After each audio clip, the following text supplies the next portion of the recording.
Hello everyone, welcome back to my channel. ఆషాఢ మాసం complete అయిన తర్వాత కొత్త అల్లుడు అత్తగారింట్లో కొబ్బరికాయలు అయితే కొట్టాలి కదా. సో అందుకని చెప్పి మేమైతే బెంగళూరు నుంచి ట్రావెల్ చేసి ఇంటికైతే వచ్చేసాము. మా ఇంట్లో 10 గుమ్మాలకి 10 కొబ్బరికాయలు అయితే కొట్టించేసామన్నమాట. ఇలా ఆషాఢ మాసం అయితే మేము ఇలా ఎండ్ చేసాము. సో ఒకసారి అయితే చూసేయండి.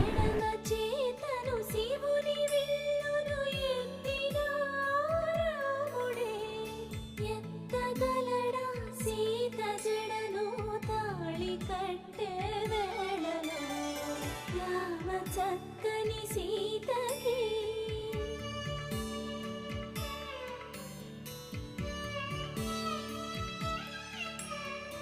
ఎర్ర